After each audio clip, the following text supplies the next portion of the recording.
Autofocus is absolutely great these days. On my Sony a7S III definitely, but also my Canon M50 does a pretty good job. But that doesn't mean that you should never use manual focus anymore, because sometimes you just have to. Especially when you're doing fast camera movements or when the subject is moving fast. Take this shot for example from my cinematic poker b-roll that I shot of myself.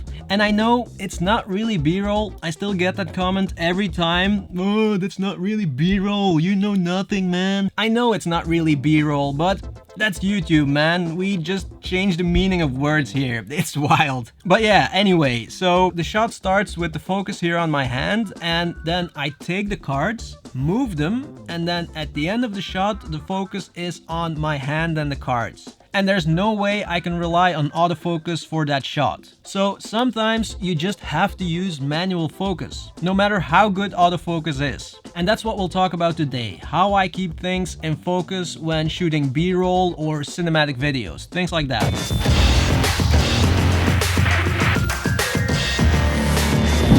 But first of all guys, it's been a while since I last mentioned it. You're all so incredibly nice. It's almost disgusting. No, I mean seriously, the comment section, it's so much fun and it always feels like a warm hug, you know? Most of the time at least, because sometimes there's a little asshole here and there, but that's fine. Those people can't help it, right? So yeah, thank you for that. Thank you for being here and watching my videos. That's all I want to say. Because this video is about manual focus and yeah, that cheesy stuff, enough. So, manual focus. Now, before we start, just so you know, I'm not gonna talk about racking focus manually. You know, keeping the subject in focus by using the focus ring during the shot. That's next level and maybe for another video, but not this one, okay? Okay, let's do it.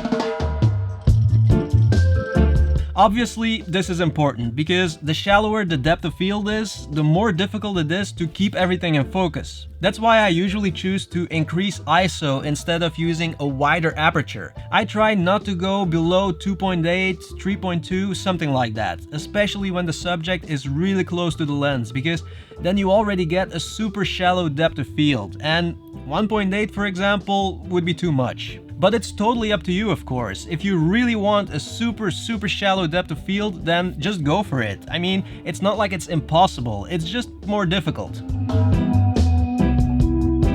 Okay, so I have this love-hate relationship with focus peaking, and I know that Daniel Schiffer, for example, doesn't use focus peaking because he doesn't trust it. And it's kinda true, but I do have it on most of the time. I just don't rely on it blindly. That's not the way to go. And for those of you who don't know what focus peaking is, focus peaking, when turned on, shows these colored lines on anything that's supposedly in focus. And that's an important word there, supposedly. Because here's the thing, when you set focus peaking on high, it's easy to see the colors.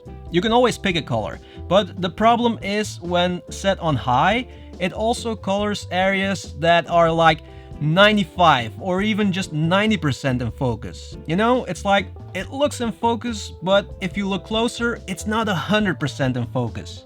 It has something to do with contrast and hard edges and lines, and when set on high, the peaking system is not as strict in showing which lines are in focus and which are not. So sometimes you're like, okay, there's red on the eyes, so the eyes must be in focus, right? And then you record, but later you watch the footage on a big screen and disappointment because the eyes are not 100% in focus. And that sucks. Now, of course you could set the focus peaking to low and then it's a lot more accurate, but the problem then is that sometimes you don't see any color on what you want in focus, even when your subject is in focus. It depends on light and contrast in the frame, and also the small screen of your camera doesn't help, of course.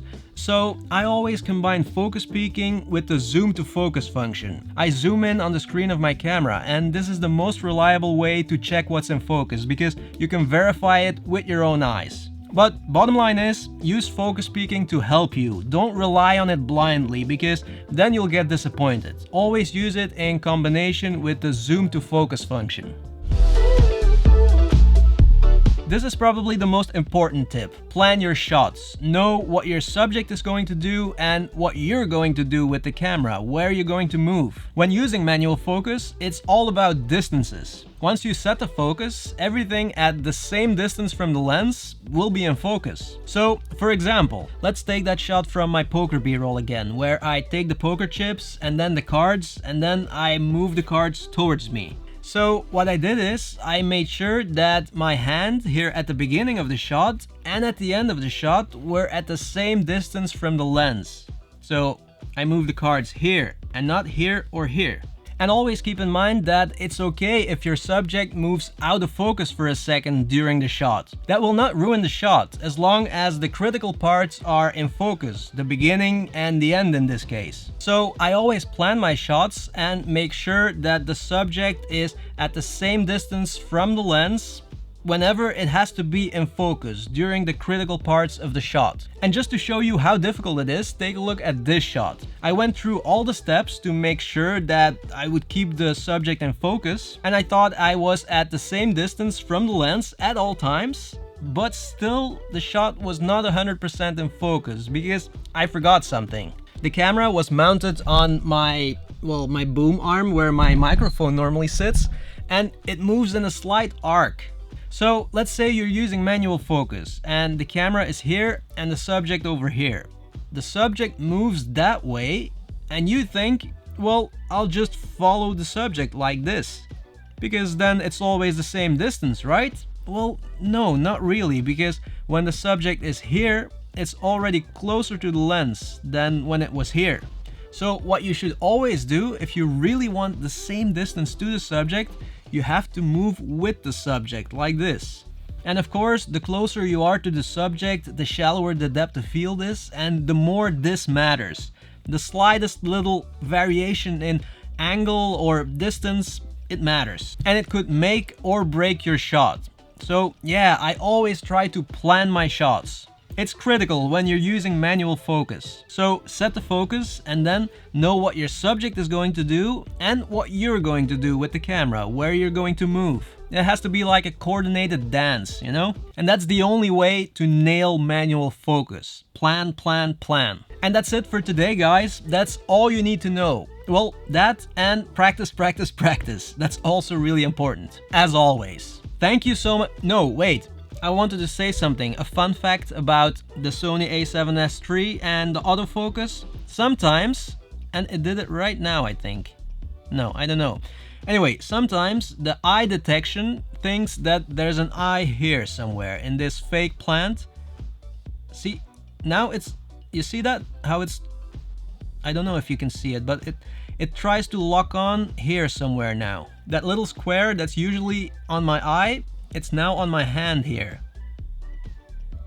So don't trust autofocus. That's all I want to say. Thank you so much for watching and see you in the next one.